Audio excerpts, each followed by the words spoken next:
That's Retro Fandango. That's Retro Fandango. When it's Android over iPhone and you can keep your stupid amiibo and always bashing on Nintendo. Well, that's Retro Fandango. That's Retro Fandango. Thanks, Retro Fandango. Wow! Hello and welcome, everyone. That's your cue in the TV business. Cue. And you're up. I like the Wayne's World one better. 5, 4, 3. And then a round of high fives. That's not only is that very old school, it's kind of done for theatrics. But that would be what the floor director used to do. There's no floor directors anymore. Now there's just lights on There were cameras. a lot of interesting actions in older films that are gone. Remember when police officers used to carry their guns up in the air like this? Oh yeah. You gotta keep that gun in the shot, in the frame. I love that. That's Police Academy style. The one thing I never understood is on Star Trek The Next Generation, their stupid flashlights that they'd held up like this. Yeah. Why is that better? How's the future here? We got this flashlight. They did fix that in Voyager. They gave them the little wristband ones. But still, you figure they could have some kind of little beep. Something on them. Yeah.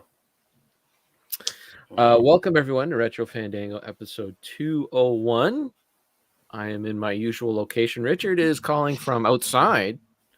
Apparently. I pulled back the curtain. That's not a green screen behind you? What's going on back? No. Is that your classroom? This is reality. Yes, that's right. Nice. I've been meaning to switch over here for a while. The problem is I tend to wake up 20 minutes before we record. Yeah. And, it's just like boil some water, make some tea, turn everything on. So it just makes sense to do it from home.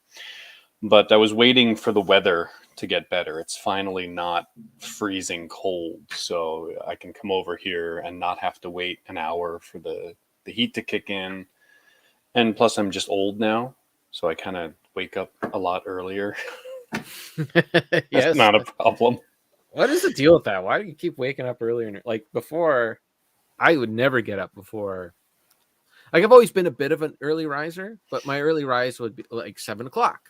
That would be, nobody would get up before 7. I'd be the only one up at 7. Now it keeps creeping more and more earlier and earlier. Now it's like 4:30 in the morning, ready to go.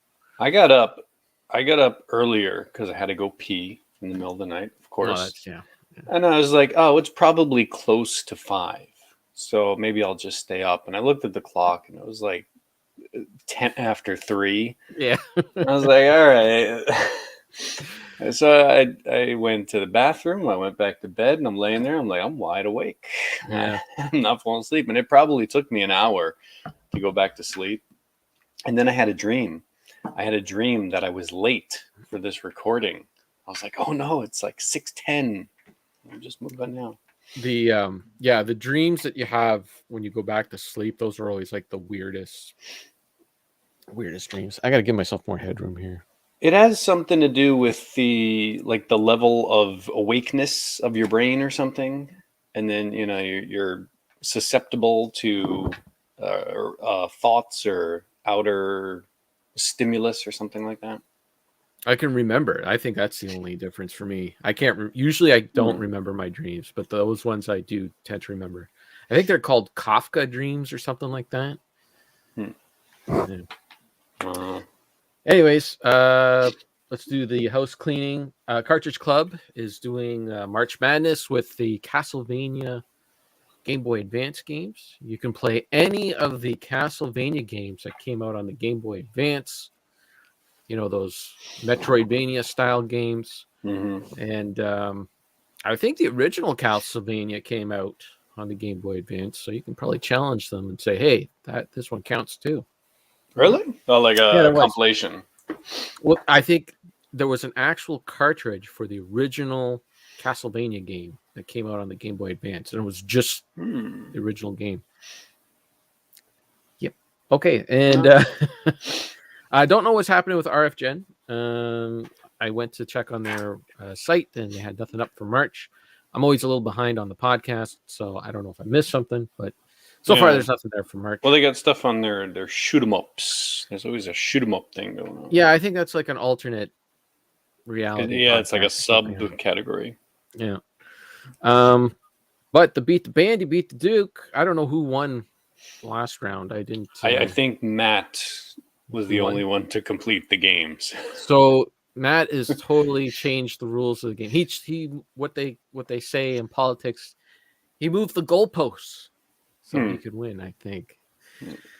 So this time around, for March and April, you got to play Super Mario Brothers 2, Contra, Ghosts and Goblins, and I haven't checked on it this morning, but when I looked at it last, he's doing the points thing. You beat a game, you get a certain number of points. So if I remember right, Super Mario Brothers 2 is 10 points. Contra with no cheat code is 15 points. And what's the other one? Ghost and Goblins is 20 points. And he was looking for a 5-point game, something simple. So I don't know if they had decided what that is. Well, I have not done any of those things ever. So wait a minute. You've never beaten Super Mario Brothers 2? No. Oh. No, I've never been interested in the game long enough to. It's just not really a Super Mario Brothers game, and it's just kind of like. Well, at the time we thought it was. We didn't know. I didn't. Well, I didn't play it at the time. I was. True that. I was only allowed to have a Commodore 64 because it could do spreadsheets and word processing. So. Right. I never played it back in the day, so to go back and play it now, I don't know. It just kind of feels off. Right. I've never beaten Ghost and Goblins, and I've certainly never beat it twice the way they make you believe that you're supposed to do it. I've never beaten Contra without the code, and I have never...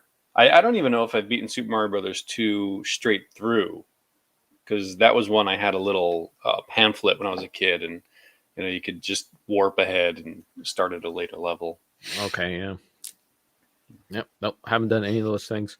And then Super Mario Brothers 3, I'm kind of playing that right now, but I'm using all the save points on the... So I don't know if that counts or not. I've never beaten that game either. It's fun. I'm enjoying it. Oh, it's a good game. I played it a ton when I was a kid. My cousin had it, so when I went to her house, I'd play it, but I never got to the ending. I'd always get to those boats, and then the cannons are going off everywhere, and it's moving up and down the screen. And I can never get past that, and then it'd be dinner time or something. Yeah. See, that was the problem with that game. It really needed a save point. Yeah. Okay, that's it. That's the house cleaning. Let's get to it. I don't know. What are we getting to? I don't know. What's the finale? You guys, Where are all the people? Where are the throngs of fans to cheer us? Yeah, you guys reading between the lines of my tweet. There was nothing. I was trying to figure out if there was some kind of video game thing, because you spelled Crysis with a Y, and I know that's a video game. That is a video game, and I was just not feeling very creative. And here's the problem with coming up with titles for the episodes: is the show hasn't happened yet, so I don't really know what we're going to talk about. So I kind of have to predict what we're going to talk about, and sometimes it works out well. And other times it doesn't. Like, for instance, I made a big deal about how we were going to talk about Ghostbusters Afterlife in the last show. And we did. And then only one of us ended up watching it. So, but I think you've watched, or at least I know you attempted to watch it. So we might have more to say about it. There will be things to say. Okay. But there is one other thing. I don't know if it's my headphones or your microphone, but your audio's clipping. In my ears. Like, I just hear like a little clip, little. That again? Didn't you have that before? Well, something. I don't know. Hello, Bill. Where we covered that already. It's my green screen. You got to just like Sauce did. Yeah. It's a very, very well done green screen too. I can't see I just wish they would have lit it better. Yeah, it is. It needs some work, I would say. You see, you're making the mistake. Even I'm making the mistake too. Is you should never. Well, the backlight, yeah. Yeah, you should never record yourself in front of a window. Usually, I put up those. Well, that's things. not a window. That's the light. It's just if I don't block it, it's Oh. completely blown out. And if I turn this one on, then it's super blown out. Yeah. So it's just awkward, the positioning. Yeah. Oh, and I forgot to do my my thing here on my monitor. This is the secret to my lighting. Is I go into Windows 10 and I turn on nightlight mode, and that just isn't that better? Improve. Yeah, I put it on nightlight mode because a lot of the light on my face is just my monitor. It's just shining on my face. Bill says it looks like you are in Storage Wars. It does kind of look like that's like that's that show where they people have a bunch of hoarders and stuff. Something like that. Yeah, and somebody's storage facility, they didn't keep up with the payments, so everything inside goes up for auction, and these people. Oh, so it's just a way for people to see stuff. Yeah, what kind of stuff you got? Yeah, but then it was a big controversy because it turned out that the producers were actually, putting stuff in these rooms, and they weren't true, mystery storage bins. The producers would put stuff in there just to make. But I don't understand how that's people just don't understand how television works. In order for a true documentary like that, where you would have people going in to mystery storage bins to look at things, and that is costly because you'd have to get the crew and the people in the show all together to look at the storage bins, and 9 times out of 10, or even probably less, there's nothing in those things that are interesting. Right. So, of course, in order to make television, make it move, you got to stuff stuff in there that they could find and then they could talk about. That's how it works. There was that infamous, what was that show, Jersey Shore? With what was her name, Sookie or Suni or whatever the heck her name was? I don't remember. Anyways, there was a show called Jersey Shore, and they made a big deal. Like there was a bar that Sookie, whatever the heck her name was, she went crazy. She snapped, and they made it look like as if she, went behind the bar and she threw a bunch of alcohol all over the place and cost the place Snooki. That's it. Thank you, Sarah. Snooki. They made it look like as if she freaked out and she, cost the bar all of its alcohol by throwing the bottles all over the place. But then if you look at it, the producers actually lined up everything on the bar for her so she didn't have to go in behind, and everything she tossed around was all the mixer stuff, like the pop and the orange juice and that. It was nothing expensive like the expensive liquor that they wanted. That's the way television works, man. And you can even see the producers they're like, okay, she's whatever, they're playing out the scene or whatever, and then a producer's hand comes up into the screen and kind of pushes her a little bit to say, hey, go and start freaking out, go and start throwing the bottles. That was her cue. It's all about the ratings, Yeah.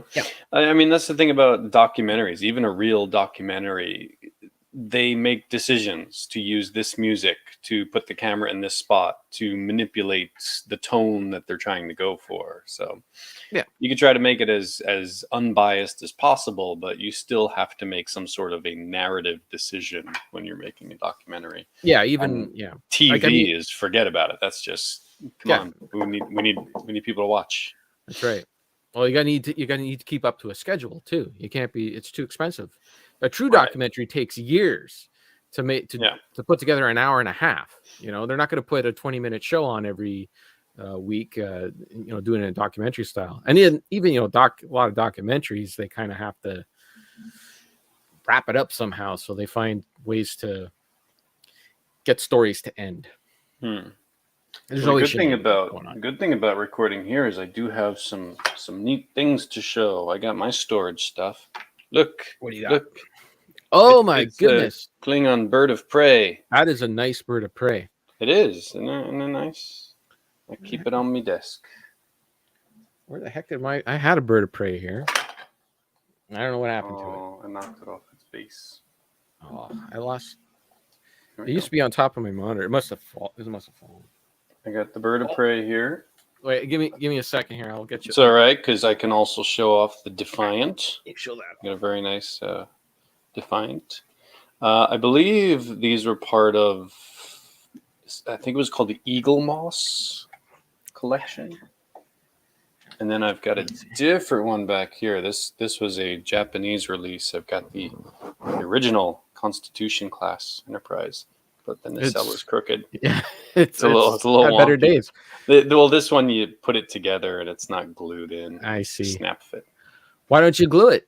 Get it all nice and. I don't like doing that because then if I drop it, I feel like it'll snap instead of just coming apart. And I have dropped them many, many times. Are you ready for my bird of prey? Okay.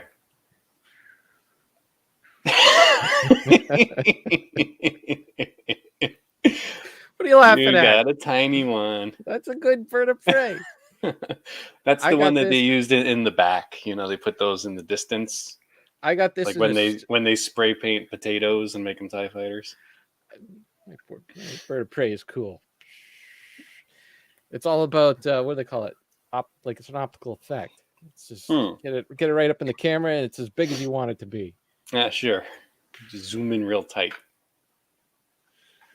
I got this If in I a- had that, I in a would box keep of it as shreddies. well. By the way, this was in a box of shreddies. Really? Yep. Ooh, I love. Do they still give out toys in cereal boxes? Oh, this was from 1990. Like this. Yeah, I is when imagine that's a while ago. I still when the have show some was things on. I got out of cereal boxes, but I mean, do they put toys in cereal anymore? I don't think so. I don't know. 1992. Flap, 1992. flap, flap. I do not teach Vulcan in the classroom, but I do this quite a bit. And I do have a picture of the Enterprise hanging somewhere. Yeah. So when Sarah's flap flap flap comment, when we were first together, I was like, "Hey, check out my bird of prey," and she's like, "A bird of prey? What's that?" And I said, "It's a Klingon bird of prey." And so she picked it up. She looked at it. She went flap flap flap flap flap flap flap. Flap. I'm like, it doesn't flap. No, they do. No, Because the wings are out and they go into attack. They go up. Yeah, but they don't. It doesn't flap as it goes through space. It doesn't. That was flap up Leonard and down. Nimoy's design choice. I know. He described it as like bird of I saw the prey. documentary too. It's great. Oh. Hey, one little fun fact I just learned about Leonard Nimoy last night. He was in the running. He was one of the directors considered to direct Lethal Weapon. Of course, he did not do it. Lethal Weapon. That would have been an interesting choice. Yeah, well, he said he didn't feel like he was comfortable doing an action movie, so he did 3 Men and a Baby instead. Yeah, that was a much better fit for him. Oh, look at this. We got Melissa in the chat, and Bill's Everybody's popping in. thinking about my underwear and what's in it. And you already answered the llama's question. Yes. All right. Do you want to talk about something that's in the outline, or are we just going to vamp for the Spitballing. Yeah. What's in the outline? Oh, well, it's like I said before, it's not freezing cold anymore because it's kind of spring, and that means that I do stuff in the spring. And of course, nobody cares, but I was doing a lot of mini painting these past week or so. I'm on spring break, and I got a whole bunch of minis ready to be sprayed up. Hey, no controversy. No controversy on this program. We follow the rules. Yeah, we save our controversies for the Twitters. Yes. I had to paint a wall, and I just feel like going outside and doing stuff. I'm actually going to make some shelves, maybe today. I'm going to put them right there where you can't see. All right. Well, that sounds good. No, I'm just glad it's springtime. Like, I don't know, Yeah. is it still freezing cold by you? Oh, yeah. It snowed today on the way to work and the way home from work. And it's probably snowing right now. Not a lot, but just enough to make it wet and miserable for everybody driving. They put this stuff. What do they put down? Like, do they put down? Like, Doesn't you snow near me. get no snow at all. We get, if on a good year where it's really cold, we'll get maybe 3 or 4 instances of flurries. Mm. And you can say, hey, look, it's snowing outside. And then 5 minutes later, it's done. Melissa, you're in Illinois. You're in Chi-Town right now. It's got snow. Well, when I was a kid, back in my day, they used to put this stuff called sand down on the road to give people. Yeah, they would put sand down on the road so you'd have traction when you're driving. And then salt kind of came around. That kind of took over because sand it gets dirty in the spring. You got to sweep it up, right? You can't just leave it on the road. So then they started doing salt because salt would melt the ice, and that was okay. It would be like these pellets that they put down, which they still do. But the thing that they do now, especially here in Southern Ontario, they put this stuff called brine down, which is it's like a liquid salt, which works. Like seawater brine. Yeah, but I mean, or they just make their own. I think it's got really high salt content in it, and it works well because it spreads all along the roads and it melts everything, but it gets everywhere, like on the interior of your car because it's on your boots when you're getting in and out. It gets all over the car. It's all disgusting. It's gross. It's just the part of the misery of this time of year where you're just waiting for spring to come. Yeah, I remember a lot of this when I was a kid because, where I grew up, we got plenty of snow. And man, it must have been a sloppy mess. Just all the slush and sand and salt and everything. But boy, it's just been so long, I can't really picture what it was like. Well, come over here for winter and you'll have your fill of it. I keep saying I'd love to. I want to see snow again, and everyone tells me I'm crazy. Yeah, and I'm sure after I deal with it for a day, I'll probably hate it, but I want to see it.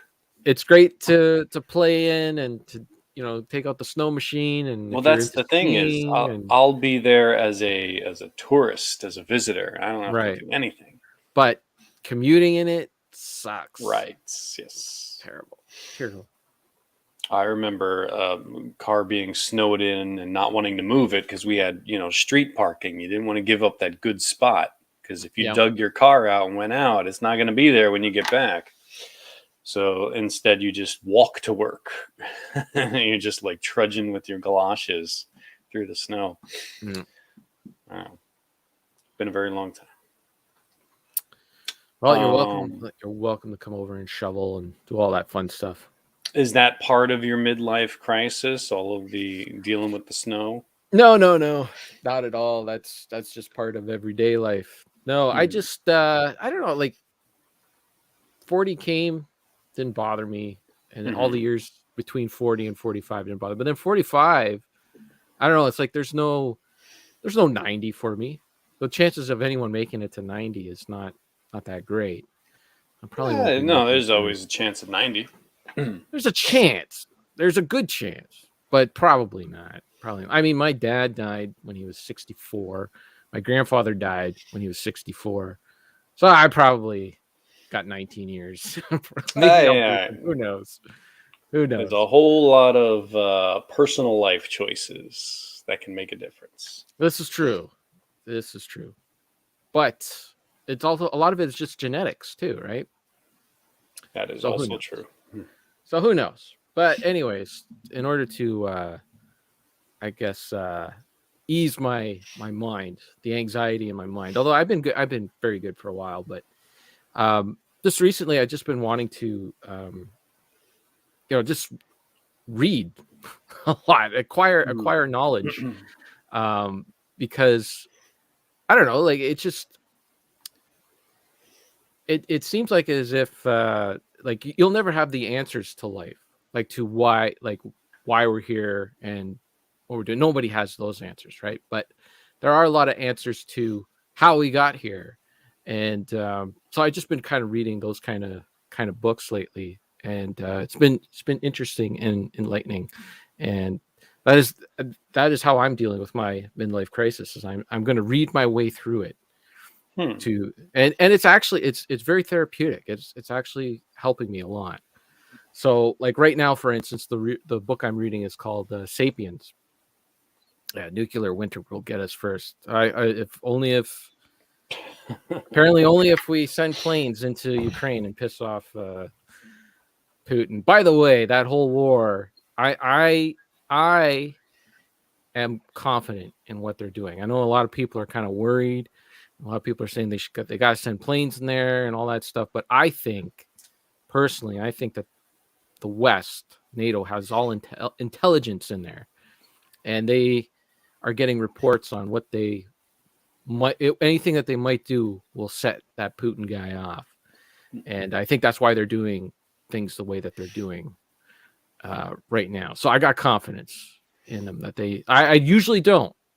Normally, like once you reach the age, I think you reach, I would say 19, maybe 20 years old, you'll realize like nobody has any idea what the hell they're doing. Nobody has a clue. Zero.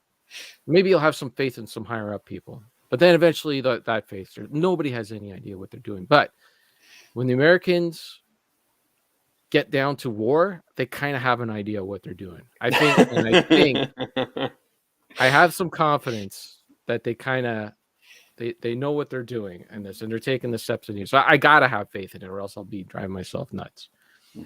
Anyways, so the book I'm reading right now, it's called Sapiens, and it's by this guy, because I read everything on my tablet, Yuval Noah Harari.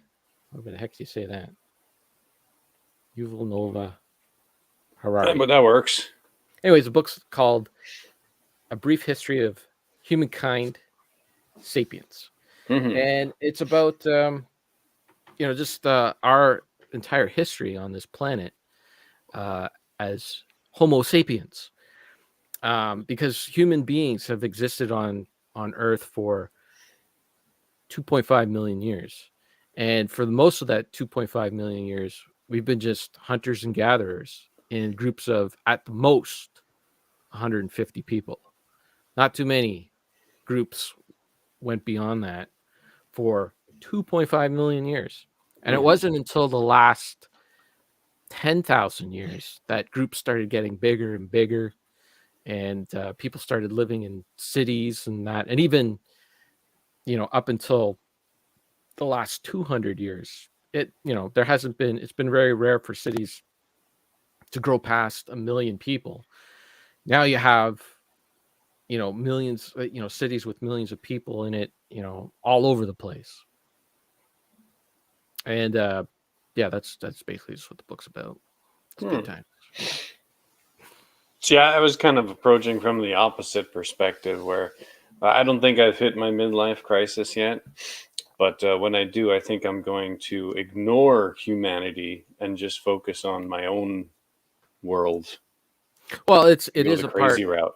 It is about that as well. Like this isn't the only book I've read. I've also read another book called 52 Weeks. 4,000 weeks, which is basically that's the average lifespan of a human being. 4,000 weeks is what most people get in their life. And that book's about making yourself a little more efficient in your thinking and what you're doing, and how to improve your life. But it's not really a self-help book, but it's basically it actually just kind of just at the end of the day, it kind of just sets your anxiety on whether you feel as if you're doing enough, and it just kind of gives you like perspective. I guess that's the word I'm looking for. Is I'm just looking for perspective in life, because I do or did tend to worry, am I doing enough? Am I doing enough in this lifetime? Now I only got half of it left. Am I going to have enough time to do enough? And basically, it just, at the end of the book, I kind of just felt like, well, as long as you are, maybe I should have prepared a little more for this. I wasn't expecting to get so deep into it. I was expecting to ram off titles, but Give me a second here. Camp for me a little bit. Hey, hey, hey, you can do it, Kevin. Remember those books. You can do it, Kevin. That help you? Yeah, oh, that totally did. All right, where do I find my books here? Oh, okay, yeah. So the first book I read, it was called The Achievement Habit. And basically, yeah, it was about to like make yourself, a little more efficient and stuff like that. And the thought process of the book was like how we basically use excuses to not do anything, right? We always have reasons to not do things, right? Oh, I can't do this until I do that. I can't do this until this and this and this are done. Once these three things are done, then I'll be able to do that. And that's something that all human beings do. But really, at the end of the day, you'll never get to the point where you'll be able to do the things you want to do if you keep putting obstacles in front of yourself. Right. So the key is to just do the thing you want to do and not worry about or not keep creating tons and tons of stuff in your way. But also, in a weird way, we tend to like distractions. We do like distracting ourselves because we feel if we have more and more things to do, then we are living. Like it's a way of that we feel as if we're constantly doing something and we're constantly in need. We'll be in need tomorrow, because I need tomorrow in order to do this. And as long as I keep distracting myself, and that's what like all these, apps on our phones and all that stuff, that's what they really tap into, right? Is to constantly distract yourself, but you actually, crave distraction all the time. So for instance, like, after when I read this book, I wanted to make banana bread. I had some bananas that were kind of, turning, and I wanted to make banana bread. So I went to go and get all the ingredients together, and the recipe called for 2 eggs, and I only had 1 egg. Ooh. And I'm like, damn. So what's a reason to not make banana bread? Well, I only have 1 egg. I need 2 eggs. I got to wait to go to the store to get another egg in order to make this banana bread. That would be an excuse or a reason not to make banana bread. But instead, what I did was say, well, why don't I just look for a substitute online for an egg in baking? So I actually learned how to make an egg substitute out of baking soda and water. It's the egg is just there in order to give the bread some more binding, right? It's not about flavor. Eggs are or mostly like glue in baking. exactly, and that's all it's for. So that's what I did. I made some banana bread, and boom, I was eating banana bread. So instead of putting all those obstacles in my way to say I can't make banana bread, you just find a way. So you see, this is the way that reading is helping me in my life. This reminds me of many years ago when I worked in an office. I was reading some of those management self-help books and things like that, how to be a better worker kind of books, and there were little things in some of those. A lot of them were garbage, but some of them had some like really nice little, oh, okay, that makes sense. And some of it was like I think one of them was actually called like getting things done. You just have to like stop worrying and just do some stuff. There's a lot about organization, stuff like that.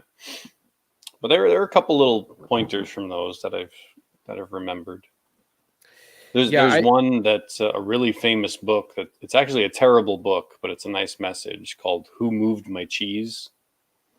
You probably see that one a lot in the I've heard of stores. I could tell you the whole book right now. The core of the book is a fable about a little maze, and inside this maze there are 2 mice, and there are 2. I forget if they're people, elves. I think they're people, but they're tiny people. They're the size of mice, and they live in this maze. And every day they wake up, and the mice and the people, they get ready. They put on their little running shoes, and they go run through the maze. And then they go to this spot where the cheese is, and they get their cheese. And then they go back to their house and they eat their cheese. And they wake up the next day and they do the same thing. And then, hello, Kyle. Hey, Kyle. You missed Star Trek ships. Yeah, that's right. We showed off so many, flap, Yeah. flap, and all. You gotta rewind. So they go out, they get their cheese, and then one day they go out there and they realize, hey, the cheese isn't here. Who moved my cheese? There's the title. And then the mice, being little mice, they run off in the maze and they start looking around, trying to find the cheese. But the little people, being people who think like people and act like people, started pounding their fists like, hey, the cheese is supposed to be here. We're supposed to get the cheese here. Why isn't the cheese here? And then they go home and they come back the next day and to the same spot and there's still no cheese. Hey, Duke. And then this goes on for a while. Then they realize, like, maybe we have to go look somewhere else. And then they start going off. And that's the point of basically when something doesn't go your way, you got to adapt. You can't just complain that the situation isn't the way you want it to be. And that's the whole point of the book.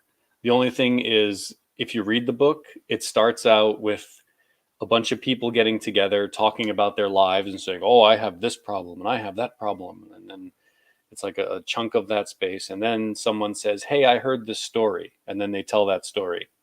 And then after it, it's those people again talking about, oh, so if I know this story right, it means that this means this and that, and they over explain it. So the book is terrible. Okay. It's like, it's way too much. It's such a simple story that you don't need a book to be that big. It's like an Aesop's fable. Look at Kyle thinking. Hey. Putting in the Star Trek reference. That's the winning comment. Good job, Kyle. Okay, so this other book that I read, 4,000 Weeks. This was the conclusion I came from it. Basically, understand this was like the big revelation in this book, that our lives are meaningless. Your life, my life, they're meaningless because we've been, if you take a look at the entire. Speaking of meaningless, Rocket Sauce is here. Hey, oh, good timing. If you look at the existence of everything in the universe and then our existence, we're just like a little flash of the pan. Like it's nothing, right? 80 years, that's nothing in the whole grand scheme of things. So the point is, just accept that and revel that you're here. Just enjoy the fact that you're here. Try to, do things the way you want to do them. And when you can't, just be patient. Yep. That's all. That's it. That's the whole thing right there. That's what I got out of it. No, it is amazing. No, I'm not going to, because I'm in the same boat as you and most people are. It is amazing just how long it takes for that message to sink in. Like that's kind of the thing that you probably heard when you were a kid. Oh, yeah. Million times. It's the perspective. You don't know until you get to that point and you're like, oh, okay, you're right. Yeah. I once heard it described as like, if you imagine your elbow to your arm is like all of existence, and like humanity is just like the very tip of your fingernail. Yeah. And then within that tip, like your part in that is like so imperceptible. Yeah. It's like the world's going to be fine. It's really just your little slice. Exactly. But we got like these huge egos where we believe that, we're so important and what's happening to us is so important that. Well, especially when we have a society that pumps up that ego, look at all the celebrities and like, oh, I wish I was like that. I wish I had this. I wish I could do that. And you're like, oh, look at me in my tiny little house. And, But the thing is that many of those celebrities are actually not very happy because they chased this dream that, it's like that human thing. Once I do this, and once I do that, once I do this, I'll get to this point and then I'll be happy. Right. That's the other point with 4,000 Weeks too. It's like, you think that you're going to do all these things. And then once they're all done, you'll be able to rest and then you'll be happy.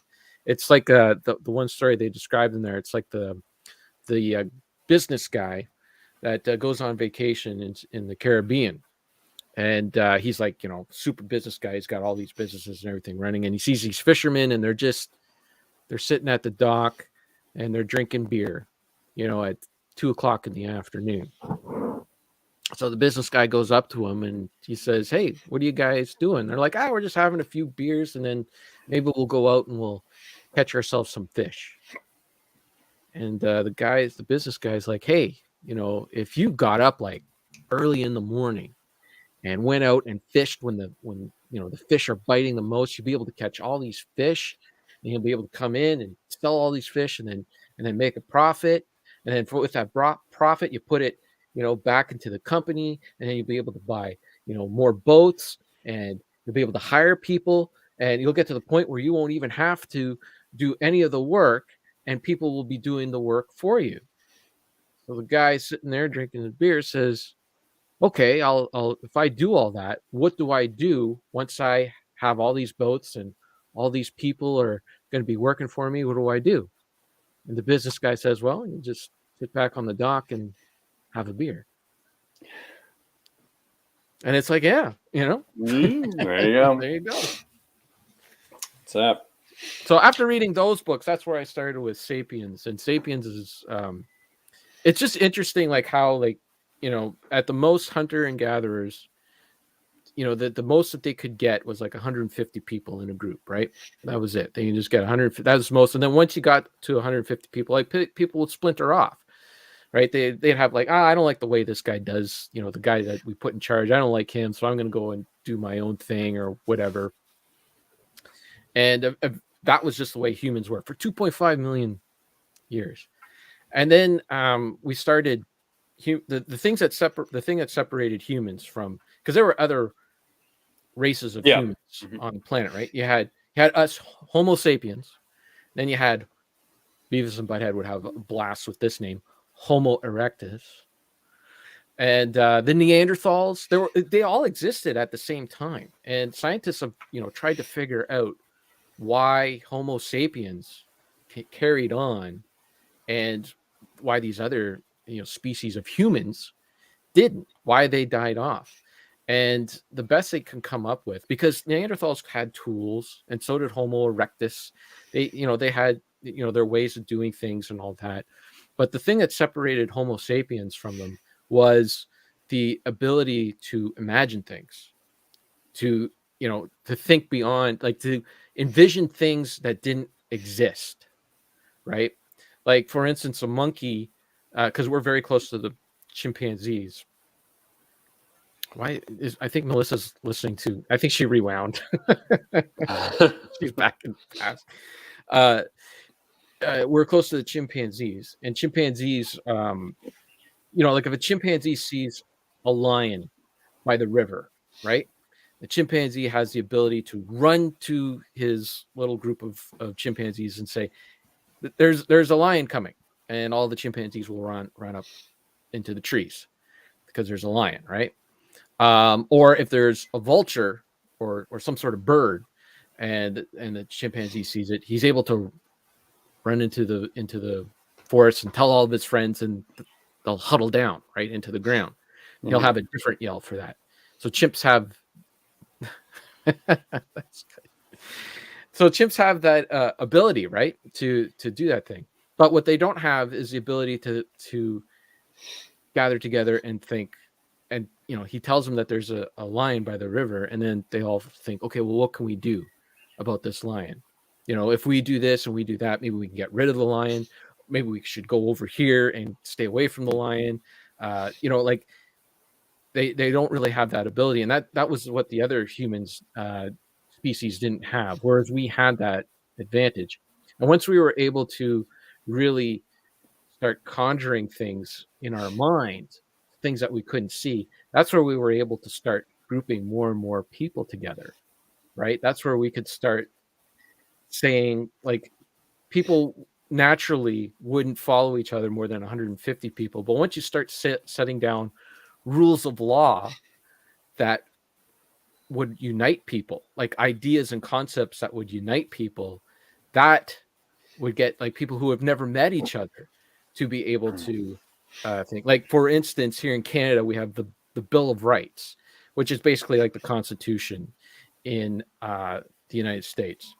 Now, I could meet a completely different Canadian that I've never met before, a stranger, but we would have that Bill of Rights that we both believe in as something that would unite us, right? Mhm. Whereas humans before didn't have it. Even though the Bill of Rights isn't, in reality, it's nothing.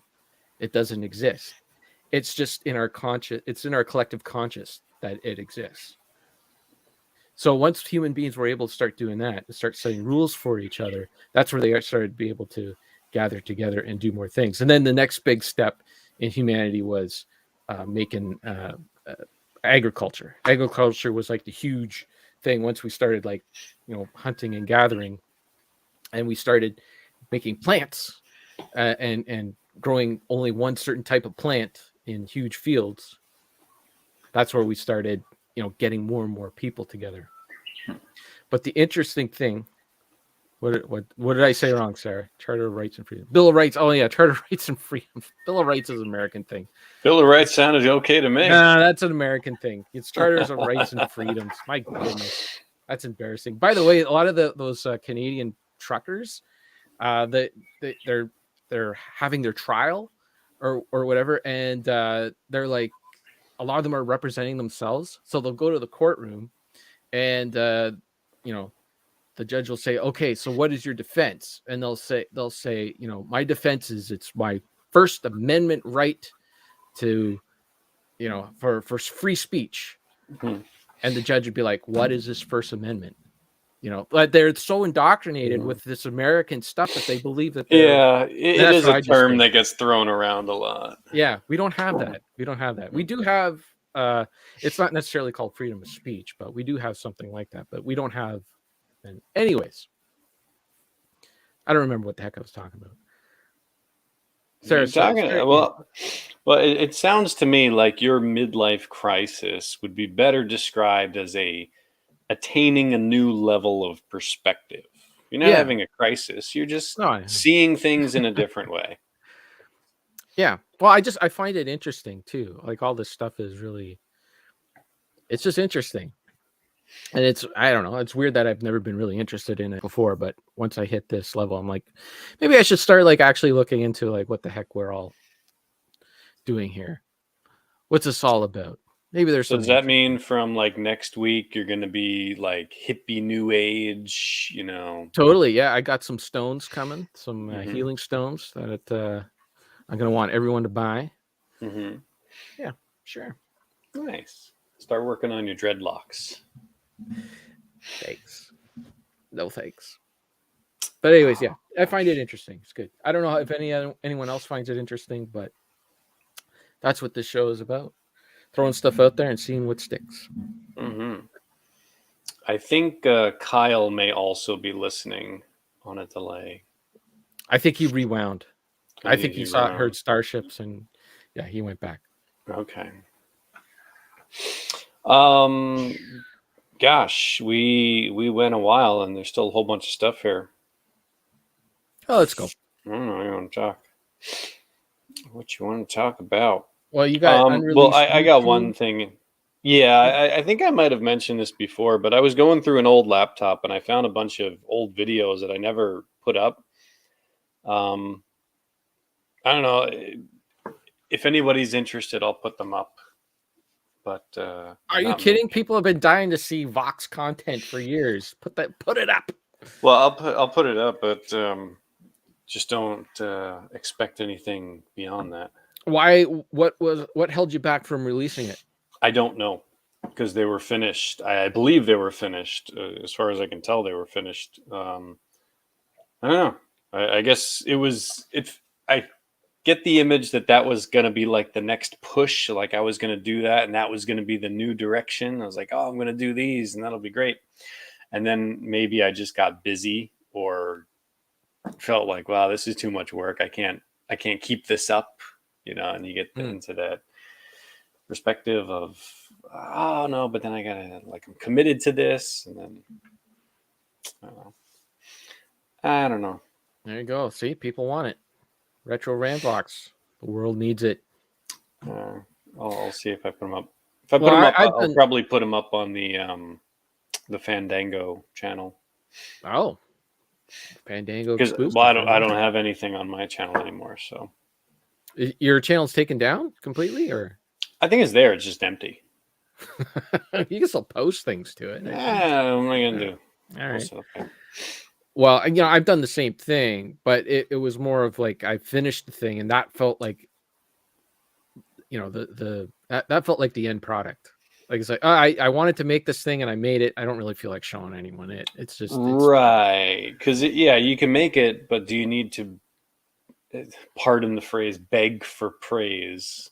Yeah, no, I just wanted to make it. Like I put together just recently, I put together these videos where I took music from an independent Canadian band, and I put like car footage from movies on it, so like stuff from the 7-Ups and that, and like just put like all this car stuff in that. And I showed Sarah, and she's like, "Oh yeah, that's pretty good." And then I don't know what to do with it, so it just sits on my computer. I think Enjoy it. Yeah. It's fun to watch. It's fun for me to watch. I don't know if anyone else would care. Yeah, but it's like when you're a kid and you draw pictures and stuff for yourself. Yeah, you do it for the fun of it. You do it for the entertainment. It's not like because you have to do it and you have to display it or anything. See, here's the other thing. I've been really hard on myself with like not being consistent with things. And one of the things in one of the books said, consistency is actually the sign of a dull mind. A dull person does the same thing over and over again and just gets enjoyment out of that one thing. Whereas someone who has like a really active brain likes to do a lot of different things in a little bit. So I don't know if the book is just sucking up to me to make me feel good about myself. Telling you what you want to hear. Yeah, maybe it is. Justifying your actions. But I'm like, yeah, thank you so much, book. Like that's good. Now it's like it clarifies. It's not like if there's like a nurse in the hospital who has to give a patient medication at a certain time every day. That's important to be consistent, right?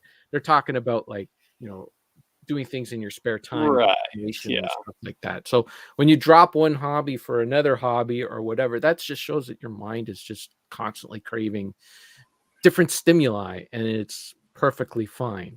See, these are the things I need to read to make myself feel better. That's how I felt about, because it's springtime's coming. It's like I want to do different things now because I'm able to go outside. It's warmer. So I was doing this, but now I want to do this. See, we did YouTube, and now pretty much don't do YouTube. It's fine. It's all good.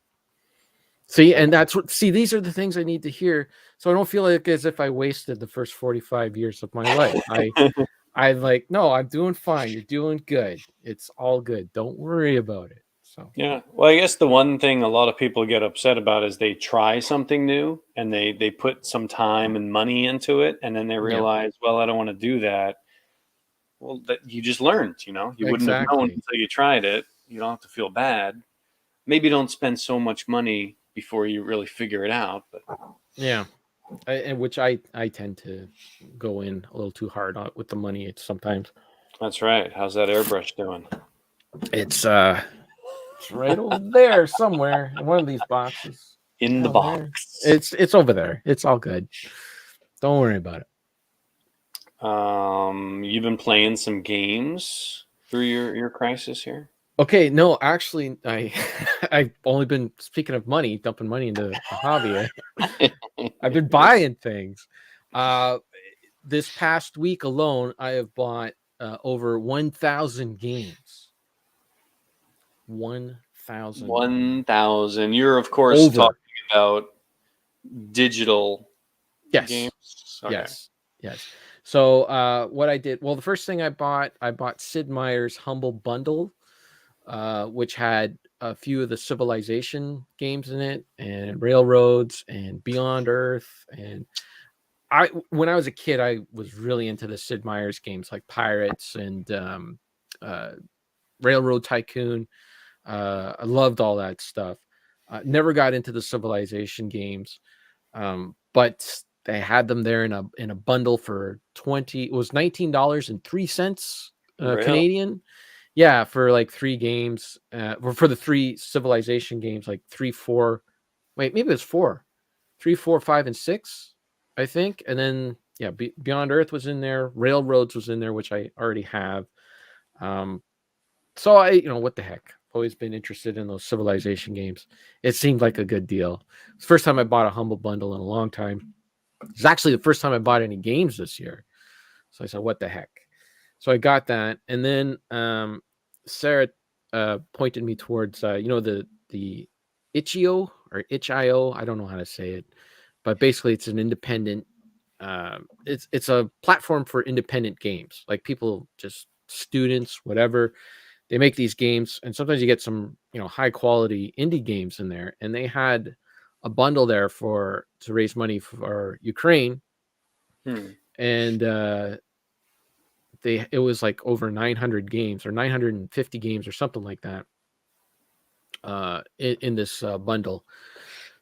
So in it, I scrolled through it, and I found like maybe about 5 games that I'd wanted to play. So for $10, so what the heck? Why not? Why not do this? So yeah. So in that package, in that deal, there's Bleed 1 and 2, where I've played the first game called Bleed, and it's like a twin stick platform shooter deal. It was a lot of fun. So they had 1 and 2 in there. So I never played the sequel. But the game that I was really interested in there, that it's been on my Steam wish list for a long time, is a game called Death and Taxes. And basically you play, you're at a desk, and you are the Grim Reaper, and files come onto your desk, and you look through everybody's files, and with all the information you gather from these files, you decide who lives and who dies. And it reminded me a lot of Papers, Please. Yeah, that's what it sounds like. Yeah. So I haven't played the game yet. I haven't, I just looked at a YouTube video of it, but it looks really interesting. There's other things, like you can like look at someone's file, and then you can go on like Twitter, and you could see like what social media is saying about a person to get some more information about them. And that sounds really interesting. So you can decide who lives and who dies. It sounds fun. That's an interesting concept. Yeah. What the heck else was in there? There was nothing like really, like not much that I recognized. Like a lot of them were student games and whatnot. There was Celeste, which is like an indie platformer game that a lot of people are into. Something called Skatebird. I don't know, people seem to be into that one. Backbone. Crosscode was like it's like a action RPG, a 2D action RPG that was on my Steam wish list as well. And a bunch of Super Hot, that Super Hot game, right? Super. Is that the red people shooting thing? Yeah. So basically, it's like you fire a bullet, and then you have to. I don't know what you do. I never played it, but you have to. It's like a real time bullet thing. Something. Do you want to keep guessing, or you want me to tell you what it is? All right, go ahead. See if you can explain it any better. It's a first-person shooter, right? And every time you move the character, the action in the game moves. Okay, so there's a predetermined action that's happening. Right. And you have to maneuver within that scene. And you can go back, you can go forward and back, but within that, you have to decide when do you shoot the bullet in order to hit the bad guy. Okay. If that makes sense. Is it any good? I've only played a demo of it, and it looks good. That was good. The demo was good. And then they came out with a VR version of it, which I meant to get, but it's always expensive. So it was in this bundle. So why not just play the peasant 2D version? And then, there was games that Sarah was into, like those novel Refugee phone. Sarah says there's Bury Me, My Love, a Syrian refugee phone simulator game. A lot of interesting stuff for $10.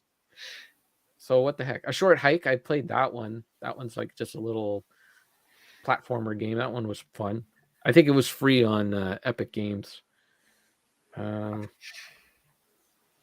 Epic Games. That's the one that I still feel guilty sometimes. Like, well, not guilty. I feel like I might be wasting my time constantly claiming those free games every week. that So you're I never going never to play. touch them. Yeah, it's like I'll You see never it know. and I'll see it's like, oh, this is a game that I wouldn't buy, and it's a genre that I'm not interested in. Well, I guess I'll still collect it. Yeah. Well, what the heck? It's free. I say why not? Yeah, I don't know. There's so Yeah. many on there that I'm never gonna touch. Well, even in this thing, I mean, if I play 5 of the games in there, I think I got my money's worth. Well, So that's a particular. I mean, it sounds like the donation is the main thing, and then right. you get the bonus of a whole bunch of these games that, yeah, if you ever Yep. want to get them. All right. Games. We got like 30 minutes. You want to talk about some movies and TVs? Sure do, because I All right. watched some movies. Do you want to do the Ghostbusters thing first? What did you think of Ghostbusters Afterlife? There will be spoilers if you haven't watched it, because it's impossible to talk about this movie unless you talk about the ending. So that's Yeah. why I cut here and fast forward, I don't know, a bit, and hopefully we stop talking about it. Well, if you listen to last week's episode, you've already got all the spoilers. Just Kevin talked about it, but I caught up and I finally watched it. Did you And watch it all the way through? Because I know you. I watched the entire movie, beginning to post credits, everything. It was a little shocking. Just, you go back to Ghostbusters 1984, Ghostbusters 2 1989, and then there was nothing. You had there was the real Ghostbusters cartoon show, but everybody was like, oh, where's Ghostbusters 3? Where's Ghostbusters 3? In the 90s it didn't happen. In the 2000s it didn't happen. And then finally in 2009 we got a really nice game, Ghostbusters, a video game, which kind of got the moniker of Ghostbusters 3. You had the main cast, most of them anyway, in there, and it was a nice little story, and you got to play as the Ghostbusters, and it was fun. And then it kind of got the juices flowing, and they decided, let's do a Ghostbusters reboot 2016. Nobody liked that one. Nobody liked it. But then, because of the backlash of that, they were like, all right, we're going to do this. We're going to do it properly. Yes, it's going to happen this time. Jason Reitman got involved. Is like he's going to continue his dad's legacy. It's like we finally got it back. We finally got the agreement. We're going to get the remaining Ghostbusters involved some way. We got the original director. We're like really going to make this what the fans want. The people who made this movie are Lucy holding the football, and the fans are Charlie Brown. Mm-hmm. And yeah, it's just amazing that with all of that pressure and all of that desire to do the right thing, you could still have such a terrible script. It was. I wasn't expecting a brilliant movie, but I was hoping for an entertaining movie. Just like, hey, what can you do? What we finally bring the Ghostbusters back? What are you going to do with them? And man, oh man, was I let down. It was so bad. There were a couple things I enjoyed. Little details, little things. But for the most part, it was just a very boring movie. And, even though they got the main Ghostbusters back that they could for, 10 minutes at the end, we've said it before. One of the main characters of Ghostbusters was New York City, 1980s New York City. And it makes an appearance at the very, very end. Oh, yeah. You see a bridge. Yep. You see a bridge. And I was kind of like, all right, I know it's going to be on like a farm or something, but I didn't watch any of the trailers. I tried to avoid it. And I was like, wow, it just really doesn't feel like Ghostbusters. And, I didn't expect it to. We've said this before, you can't just recreate that. Bye, They Melissa. could. Bye. Sauce is attacking. Didn't you like Venom? No, that's a bad movie. Venom was okay. It wasn't a great movie. I didn't think it was a terrible movie, but it wasn't. It wasn't saying, "Hey, remember that great Venom movie that was made years ago? Now we're gonna do something else with it." It was just its own thing that was like, I didn't care about it to begin with, so it doesn't bother me. Ghostbusters, though, this was sloppy. It was messy. Things went nowhere. I didn't like most of the characters. Podcast was awful. The older brother was awful. What was the point of that older brother girlfriend? What was the point of that? Nothing. Absolutely nothing. And boy, I never felt like such an old man because every time that older brother was on the camera, I just wanted to take a set of clippers to his hair. Look at you. You're like Don Mattingly, or you were like Mr. Don Burns. George Steinbrenner. Yeah, I told you to trim those sideburns. yeah. It was a mess. A lot of stuff didn't make sense. By the end of it, I actually did kind of like the granddaughter as an actress. I thought, if she had a better script to work with, I could really see her as a good, like, Egon's granddaughter. Like, I thought she was good. Her expressions when she was firing the proton stream, she looked all excited and happy, and then she was super determined at the end when she was like taking a stand against who was the villain in this movie? Who did they fight? Gozer, wasn't it? It was Gozer, wasn't it? Yeah. Yeah. Okay. I completely forgot. Yeah. No, it was just a mess. It was just not good. And stuff there were so many things that didn't make sense. Yes. That whole I mean, you talked about everything with Egon and how none of that made sense. Nobody believed him. Everybody was upset with him, and why he had a kid in the 80s and never mentioned it. Yeah, all this stuff that didn't make sense. But then even the stuff that they throw in as like little jokes or things don't make sense within the context of what they set up. And this is all stuff that happens because I'm just not interested in the movie so much. So you look at all the details. Like there's in the middle, there's this big chase scene. They got the Ecto-1 and she's, sitting outside the gunner's seat, wrangling this ghost. And the first thing that popped into my head when they're doing this, they're racing her along in the Ecto-1, and there's this ghost, and she's shooting the stream at it, and they're going through the streets. And my first thought is, well, if she's got it in the capture stream, why don't they just stop the car?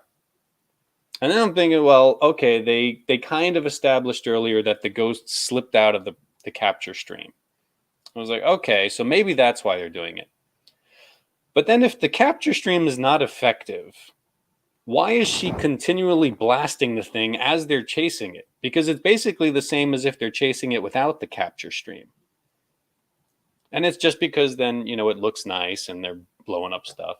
And it's very convenient that the ghost is going straight down the road, not going through buildings or anything, just straight down the road where the car can follow. Yeah. So it's like the whole scene falls apart. Yeah. Crossing the streams at the end of the first Ghostbusters was like a 1 in a million. We're probably going to die. Yeah. But now Egon's developed a way that he can continually cross the streams on like a cycle. He's got the machine just crossing the streams constantly. Yeah. I don't know. At the end, Ray says he listens to that kid's podcast. This kid who is very knowledgeable of all these like supernatural things, and he broadcasts out of Evo Shandor land. And Ray never maybe I should check out Evo Shandor land. Maybe we would have known about this town when we researched Evo Shandor back in 1984. There's like so many issues there. Sauce says, well, the Slimer at the hotel. The Sauce says, well, the original Ghostbusters had the same kind of problem with Slimer at the hotel. I got to disagree. No. They did not. What problem is that? I don't know. They tired Slimer out.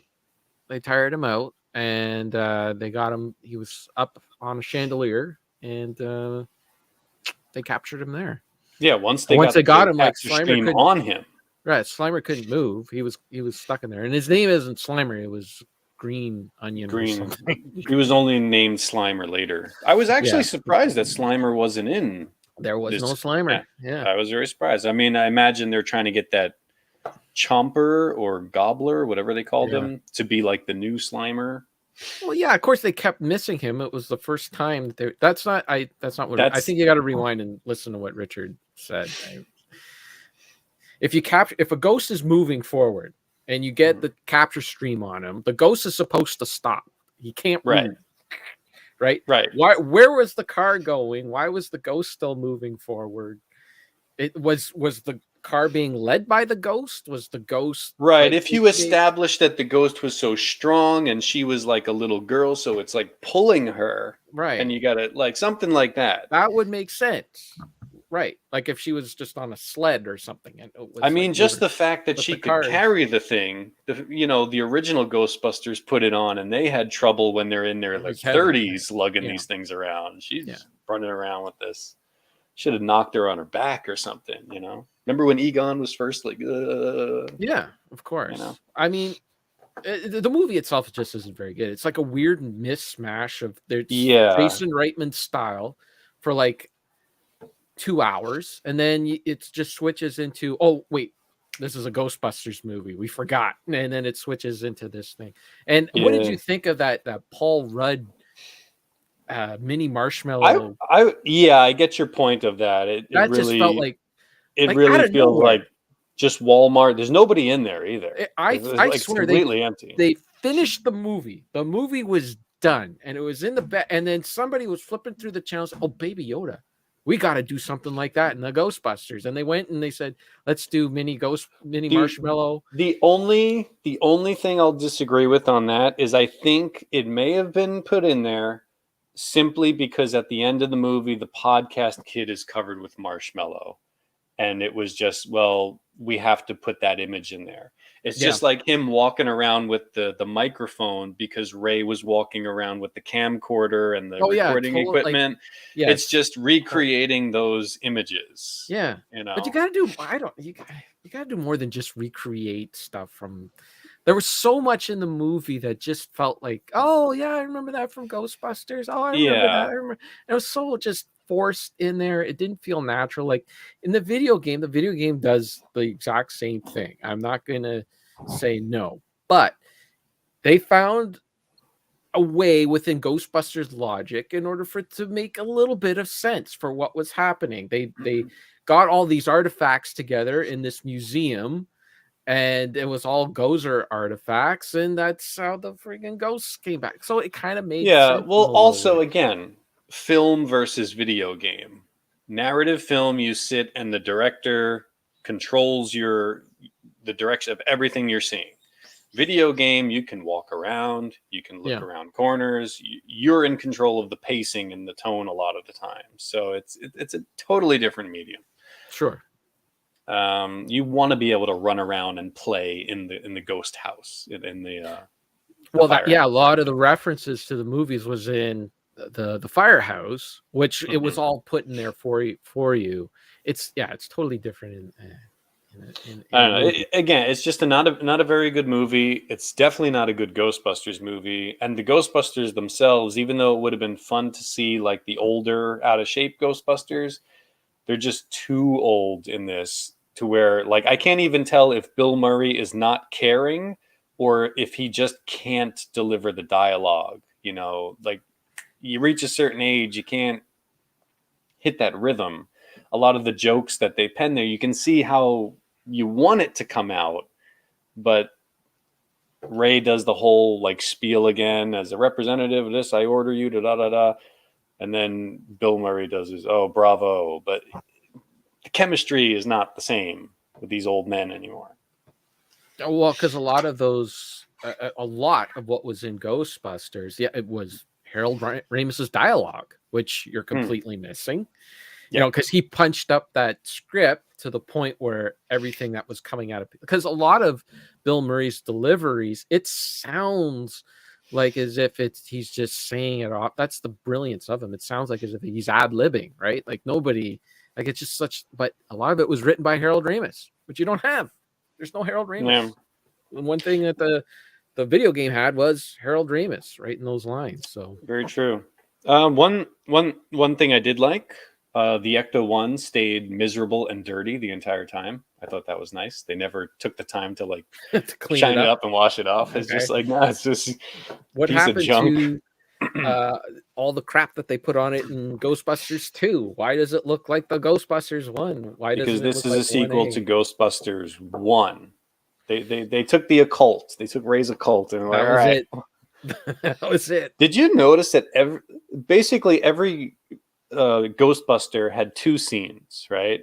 They had the them showing up at the end, and then they all had like one little extra Mhm. scene. Ray in the occult, Venkman with Dana Barrett, and then Mhm. Winston at the end. Yeah. And every one of their like private scenes like was shot so close. Like everything was so tight on Right. them. Like they couldn't go out and like put a set together. They just like, well, we got this. Let's just shoot you as tight as possible, and you know, we'll do all your scenes that way. It just felt like something that was kind of tacked on. Mm-hmm. No, it all was. It all was. That's why it was in the credits. I think they were just Maybe like, oh, maybe Jason Reitman had permission to do that story, and then after all the fault, they're like, you know what? Let's turn this into a Ghostbusters movie. Let's take all these characters and just add Ghostbusters to this. Yeah, We well, already that- got these actors. Let's from now on we'll just Ghostbusters. well, I everything. wouldn't go that far, but he probably had like some script that was half done. He Right? said, Yeah. I could change. I can make this into a Ghostbusters script. You Could know? be. I didn't even see the point of having Paul Rudd in the movie. I thought he was going to be like the main guy, and I saw like, okay, from what I know about him, I've only seen some of his work, but I could see him kind of being the Venkman, delivering the snarky, dry dialogue, and like he was just like you could have had anybody in there. Well, they needed his character was basically to inform the kids what happened 40 years ago. Yeah, And that once doesn't make any sense either. This kid is supposed to be like super smart Egon's granddaughter who loves science, Well- yet they've never heard of the Ghostbusters. The Well, fact that I ghosts were proven real is not taught in the schools. The fact that the Statue of Liberty walked Yeah. across Manhattan, none of Yeah. this rings a bell to a anybody. marshmallow. Well, and then the Marshmallow Man, you know, stepped on a church in New York City, and yet the people who make Stay Puft Marshmallows just stuck with that mascot. They never bothered to change it. Right. Yeah, that's fine. That's a Don't good worry image for about us. it. It's all good. It's I not, it's mean, not as bad as that Jared from Subway. Yeah, or you know, Aunt Jemima or Uncle Ben or something Yeah, like sure. any sort of mascot that has a problem, they just get rid of it right away, you know. Yeah. But that Marshmallow Man, they stuck with it. I was like, no, the kids love the Marshmallow Man. Let's stick with it. Yeah. Um, It doesn't. It's just a bad movie. It wasn't very good. And Rocket Sauce trying to be snarky there. Would you say you like this better than Ghostbusters 2016? Such a low bar. Honestly, I think the 2016 one is probably a better movie. No, I gotta It's not. disagree. It's not a good movie, but at least it kind of did its own thing. It wasn't successful, but this one just felt like you said, two completely different movies that were mashed together, and then you just have sprinkle some references on it. As a whole, I think the 2016 one might be better. Yeah, 2016 made me cringe all the way through it from start to end. That movie was a mess. They're both messes. That is very fair. Yes. You know, they're I both- mean, cringy, yes, but this one was boring. Dull. This It's a was dull so boring. Yeah, it's dull. That's and I mean really on some other level. So is the other one, but it was. I guess things were happening so fast in that 2016 movie that it was just like it's like a train wreck. I guess, you know, whereas this one is just a dull movie. So I suppose I could see if you might prefer a train wreck over a dull. Well, I movie. don't really prefer I'm probably not going to sit down and watch either one of these again. But the No. one thing I will say, end of the movie when the reveal of like Egon grabs the proton, the neutrino wand, and he's like guiding her over and everything. I was like, okay, they're gonna go over, and then you're gonna get a 4 shot of the Ghostbusters there. And then it happened, and you do all that. My heart skipped a beat. See, that was the part where I kind of felt good. It was like, there are my guys, and they're doing their thing. For that brief second, and but then it's not him, but it's like, oh, that maybe it was worth watching the movie just for that one little glimpse. But then it goes away. It goes away, yeah. It goes away, and then they don't talk to him. It's like, there's Egon, and they all have one line they give, like, hey, thought you'd show up. And then they cut to just like them standing off in the distance, not curious to talk to their friend, trying to get readings on him, and nothing. Just, no, now Ray's got to go talk to the podcast kid. Yeah, why would you waste your time talking to podcast when you got a guy who came back from the dead, who could tell you what the afterlife is like? He's right there. Well, of course he couldn't talk, which... I think you're really right, because without Harold Ramis's input, there were a couple of scenes in here that felt like you're totally wasting the Ghostbusters comedy style. Yeah. Like the Ghostbusters, their reveal at the end, because it's supposed to be a reveal, is, hey, flat top, and they walk out of the cornfield. Yeah. These are elderly men with giant proton packs on. They're not walking through the cornfield. How did they get there? They should have rolled up in a car and been like falling out trying to get these things going. Even another idea that I liked is when Paul Rudd tries to open the ghost trap with clamping it to a car battery. Mm-hmm. I thought that's a funny idea, but he had the one on the handle. I'm like, is that where you attach it? How would you know where to attach it? That felt like a moment that you should have had him there, like hesitating, like not knowing what to do. That's how the Ghostbusters operate. They don't quite know what they're doing. And that's where the comedy comes from. Right, exactly. And they're doing it. It's also their motivation. Their motivation was that they just wanted to make money, right? Yeah, it was a business. Right. Well, at least for Venkman, it was. Egon and Ray were into the science. Yeah, exactly. Well, like any sort of scientific, if you read this book, any sort of scientific adventure requires capital in order to get it. That's why science is so focused on things that can make money and not actual things that would improve life and all that.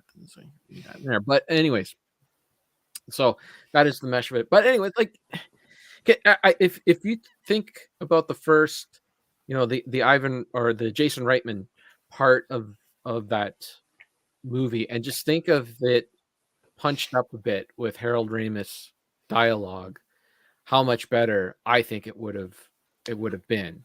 Yeah, or just having a little more confidence in the things that they did do right. Like, there's one joke early on when they're driving into the town.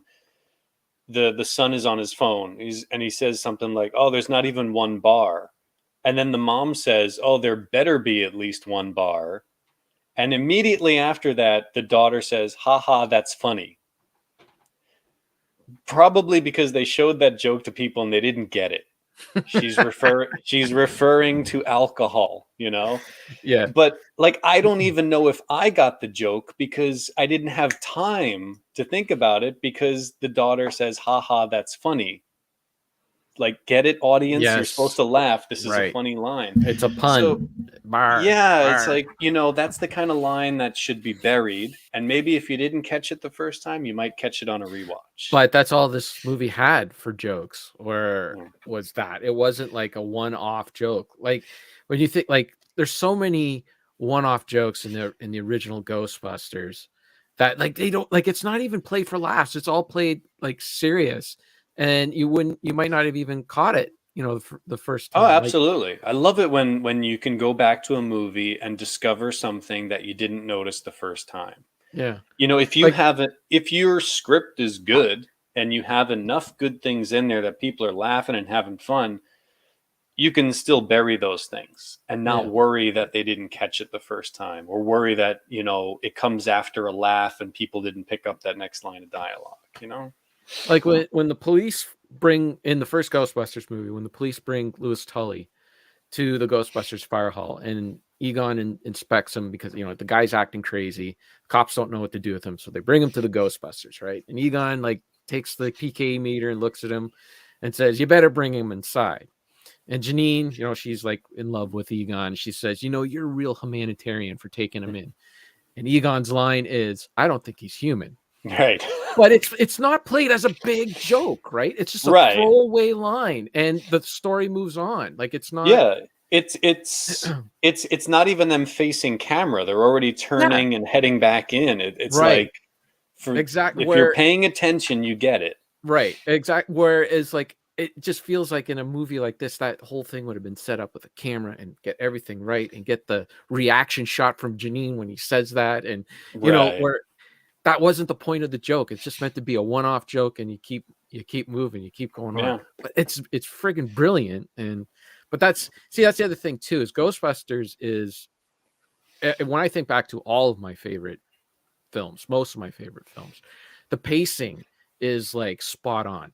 Half hour into Ghostbusters, the original, you are busting Slimer. You know, half hour into Star Trek 4, Kirk and Spock and Bones are on Earth trying to find a whale. There's not a lot of time wasted. You know, they get to it. Whereas in this movie, I don't, like half hour in, there was nothing happening. It was just dragging on and on and on. I and mean, on. I guess they try to defend it in that they had the opening with not Egon, you know, doing the things, and then it had an action movie opening. Like it wasn't the creepy librarian, you know, set the tone of like Creepy Ghost or Dana Barrett with the pram going down the street. Something's going on. See, none it's of like that needs they're sense. just, you know, it's kind of like they abandoned the formula, but still tried to make the same kind of movie. But Ghostbuster doesn't really exist out of that formula. So what happened? Like, what was Egon trying to do at the beginning of the movie? He runs to the house, and the idea is that he was going to capture Gozer. So, but like, what was that ghost that followed him to the house? Wasn't it the one at the end? It was something that kind of came out and had like horns. I don't know. Like, and what, like, did that ghost? It came to the house and ended up killing Egon, and then it just went back. I don't know, because this is it's one of those ambiguous, like in Ghostbusters and Ghostbusters 2, there's a very clear threat. You know, they establish what's going on, all the weird PKE energy and everything, and sightings, and then it builds to Gozer. It builds to Vigo. This one was building. It wasn't really building. It was just there's stuff and there's earthquakes. I didn't really know what they were going to until you get Gozer at the end. It's like, oh, it's just Gozer again. It didn't have like that building threat, the looming terror. No, he had the pit with the ghosts coming up, and it would shoot which was so stupid. It's like if the guys don't believe you, just tell Egon, call up Ray and say, Ray, you got to come see this thing. Yeah, but again, it's like none of it makes sense, because even back to the first Ghostbusters, they're listing all these famous events that they've researched. You know, this happened here at this time. This happened at this date and everything. And then here that's got like the countdown numbers and everything. And they go in, that podcast kid is saying, 1324, that's when this happened. And then that's when this happened. And it's like, people know these things. They've even got it where this kid knows stuff, but then the Ghostbusters who don't know this stuff, you know? Yeah. Well, Sauce is picking at all of our picks. He says that Egon wanted to become a ghost. He learned how to become a ghost, and he died for science. Yeah. And he knew he was going to die, so he chose to become a ghost. That was all lost on me, if that was the case. And why would turning into a ghost be better than staying alive? It doesn't make any sense, because there aren't, like, the ghosts from Ghostbusters were like these alternate reality, like other dimension. They were ghosts beings from experienced another it. dimension. Right. They weren't like literally human ghosts No. until you get like the Scolari brothers in the second one, but that's Okay. Well, so the idea, and they never explained this in the movie. This was something that Dan Aykroyd explained afterwards, that all the beings that exist in ghosts are not souls from dead human beings. They can just manipulate people, and they can pick people from history and present themselves as that, but they're not actually that. So they can say, oh, let's have fun with New York, and let's pretend that the Titanic arrived and all the people coming off the boat are, the people who died on the Titanic. But none of it was. But none of that's ever explained in the movie, so they can play with that if they want. Anyways, he had a notebook under the chair that he died. I don't know. To me, the whole thing didn't make any sense. What Egon did was like, whatever they needed for the movie, whatever they needed, like they needed Egon to go crazy at the beginning of the movie to start the movie, and then they needed everyone to forgive him at the end. He was just a total MacGuffin. Like there was no consistency with the character. The character was, the third banana in the original two movies. The first guy was Bankman, the guy leading everyone around. Then there was Dan Aykroyd, who he was the wonder and awe. And anytime either two of them needed answers to things, that was Egon. That's all he was. He never got angry. He never got upset. He never alienated his friends. It made no sense for any of that to happen in this movie. It made zero sense. And for anyone to try to convince me otherwise, it's just not going to happen, because that's not the character that's been in my head for the past 30 years. His introduction in Ghostbusters 2 is him studying emotions, and like clinically separated from it. Right. Let's see what happens when we remove the puppy. That's who he is. That's Egon Spangler. What this guy is in this movie, it just made no sense. Why would they not believe him? He's the guy that said, "Hey, I found a way to contain a ghost," and they made an enterprise out of it. Hey, I found a way to I don't know what the hell. To stop the friggin' Gozer from coming in here. We're going to cross the streams, and they believed him with that. Don't cross the streams. Okay, we won't cross the streams, Egon. Cross the streams. Okay, we'll do it, Egon. They listened to him for advice. It made zero sense for them not to listen to him in this movie.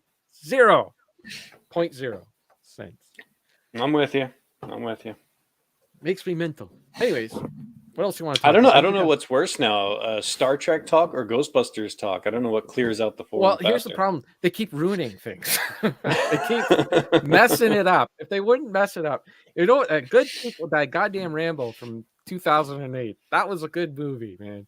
They just little clip at the little montage towards the end of all the other movies. That's it. That's all you needed to tie it into the other movies. That's the way to do it. It's just, I don't know. It's embarrassing. It's an embarrassing movie. I couldn't. It is a bit shocking to know that with all the build-up, you still can't just make a nice script. Can't tighten it up.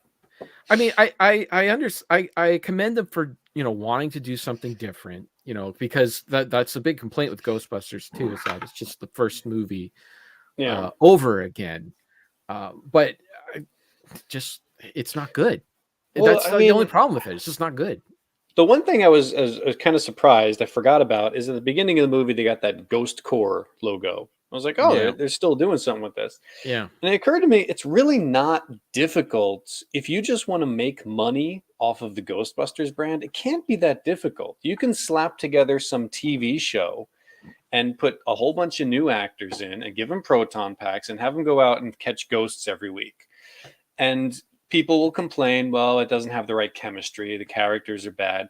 But if you show people with the Ghostbusters proton packs catching ghosts on a weekly basis, you could easily have a show that goes like 2 or 3 seasons, and people will watch it kind of half-heartedly and like, it's okay, but it's not as good as the movie, but I'll still watch it. And you make some money off of it. And you can make some more toys and things like that. That's what the cartoon was. Yeah. A real Ghostbusters cartoon.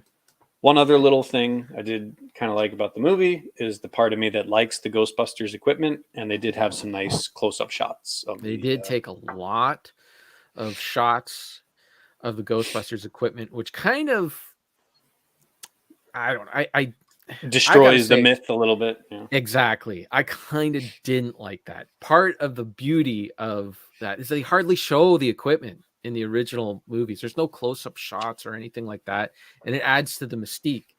Really getting Yeah. in there in I understand it in that way, but I also do like looking at all the little buttons and switches. All right. Sauce wants us to talk about Winston and Winston's story. I think if their plan is the only part of this movie that you could say is like maybe worth it is the last minute of Winston saying basically, I've got money, I've got the Ecto-1, I'm going back to the firehouse, I'm going to restart the Ghostbusters. If you build something off that, because Bill Murray has been done with Ghostbusters since 1984. He wanted to leave it there. The only reason they got him in this movie and in the 2016 movie is because he owns a part of Ghostbusters. He owns it, right? There is a section of Ghostbusters that he owns, and he makes a lot of money off of it. And him not reading the script that was on his desk for like 10 years that Harold Ramis and Dan Aykroyd gave him, Sony Pictures was about to go to court with him and say, look, we're going to sue you and take you out of the Ghost because it's a breach of contract that we can't move forward with this. You are part of the machine where we can't move forward with this and make money off of it. And you're actually costing us money. So we can actually take you to court and prove that you are damaging us and not allowing it. And that's the only reason why he said, okay, fine, I'll do these things. And he comes in and he does them half-assed, and then he's gone. So yeah, Bill Murray not interested. Dan Aykroyd probably some level of interest, but very interested. He loves this stuff. But without someone to control him and contain his ideas, you can't let him be too active in the creative aspect. But then as just a character, it's kind of hard to move forward. Ernie Hudson, he's a working man. He's a working actor. He'll do the work. He wants to be a Ghostbuster. He wants to I think Red Letter Media, someone on Red Letter Media said, I don't think Ernie Hudson has ever taken off the Ghostbusters uniform. He just goes around with it. He's ready to work. He does the conventions, and he puts that on and stuff. But yeah, basically Ernie Hudson, if you now say, look, let's move forward. New cast, new crew, new everything. Keep Winston on. Let him be the link to the old one. A little fan service right there. We can get the firehouse back and, the Ecto-1 and everything. Let him be the mentor character who's financing everything and can talk about, in the old days this, or I heard about this, And that's your link. And then just go off and do a new Ghostbusters thing. It'll be Ghostbusters in physical form only. It'll look like Ghostbusters. It'll have the sounds of Ghostbusters. It will not have the characters or the charm of the original movie and the original cast. But then you can go off and you can make Ghostbusters stuff. So yeah, and that's fine. I'm just afraid if they do a TV show, it's going to fall into the same tropes that every TV show does. It's got to be a series long arc. It can't be just what they call it, just one episode. Monster of the Week. It can't be that. It's got to be a big, long story arc because that's the only way they can do television now. And there's got to be internal strife between everybody. Everybody's got to have a secret they can't tell and all that stuff. If they do it, fine. But it's like Star Trek today. That's the thing, though. It's like they can do it. It's just I don't expect to. I'm not expecting 1984 Ghostbusters. That's not going to happen again. It's just going to be its own thing. And you can take that idea and you can work it to where it is. Hey, that's interesting. That's fun. It's not the same thing, but I enjoy it for what it is. Just make it a smart script with good characters and stuff that makes sense. Yeah, that's it. It's not easy, man. Yeah. You know, I yeah. Yeah. Yeah. You know what they'll do though? They'll finally give up. It's like, all right, we can't do the original Ghostbuster stuff anymore. Let's copy everything from Extreme Ghostbusters. Those characters, we'll bring them back. I thought it would have been fun to do. Remember, like 25 years ago, when the rumors were that Will Smith and Chris Farley and Yeah. whoever the comedians of the day, they were going to take over the mantle, and there was going to be more Ghostbusters done that way because humor was a huge part of those first two movies, and I don't know why they want to kill the humor. Now, I guess maybe because they swung the pendulum too far with that female Ghostbusters, but the problem with that was that the comedy that they used didn't work for action sci-fi. It was comedy that works for sitting in a room and two characters that have nothing to do but just riff off of each other. Like that's what that style works for, not action comedy. And in this one thing that I think would be kind of funny is if Winston did take over and start up the business again, but then realizes I don't understand how this technology Even works. worse. And maybe Ray is there just like, this works like this, but his memory's going, and Egon was the only one who knew really how it worked. And then Winston's got his like tech team in, they're trying to figure it out, so they don't quite know See, if they're that would actually able be to catch ghosts that would be a anymore. great idea, because that is exactly what was in the first one, where they didn't really know what they were doing. Yeah, right? and everyone's looking to him like, "Hey, you're an original Ghostbuster. What do we do?" Right. He's like, "Well, you go get the ghost, but if the Yeah. crack's not working, Like that was the joke, right? I That can they fix didn't the know what car." like they start shooting these beams off, and Egon's like, "Oh, I forgot to tell you, don't cross the streams, because if you do, all of humanity is going to cease to exist." That's the joke. That was the humor, and I I don't want to be stuck in like, oh well, they just didn't do Ghostbusters the way I think Ghostbusters should, or what I've become accustomed to it being, because I do tend, we as people in our 40s tend to do that a lot. We just want the familiar stuff, because it Mhm. kind of makes us feel comfortable, and that it's just the same stuff that comes out over and over again. But I do want to see the series, so I like, part of me wants to see it move on from, you know, what they started from. But I just want it to be good. And I found like these last two Ghostbusters movies haven't been very good. And Sarah is Yeah. hungry and she's wanting me to wrap up this show. I was just going to ask how much trouble you're going to get in, because she put up the 10-minute notice quite a while ago. Well, I heard the oven go off because it she puts a timer on it a while ago. So I guess we'll have to leave a lot of the stuff I wanted to talk about and you wanted to talk about for That's next some stuff. time. But that's the way the show goes sometimes. It's the way it goes. I'll just say I did start MASH. I finally got into it, and it's kind of interesting that we started that show and then a big war breaks out. So no celebrity has died, but big war breaks out. Okay. Don't forget to check out our Discord channel. Stuff happens on there sometimes. Kyle put up a code for the latest James Bond movie on there. He sure did. Stuff like that happens only on our Discord. So if you want a link to it, just hit me up. Where to hit me up? Well, I guess I'm on Twitter. I'm at Canadian Grooves on Twitter, and Richard's at the Ramvox. See, I remembered that. Still in. But if you want to tweet the show, we're at retro_Fandango. That's it.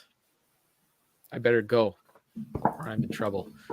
Next time we do the show, it'll be 5:00. So it's gonna be extra pressure. Spring forward. That's right. That's right. Yeah, stupid clock changes. I hate them.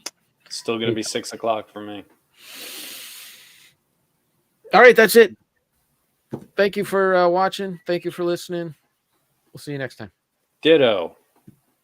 I guess people didn't have to skip forward in the show. We did not stop talking about Ghostbusters right to the very end. Yeah. Sorry, people. At least it's going to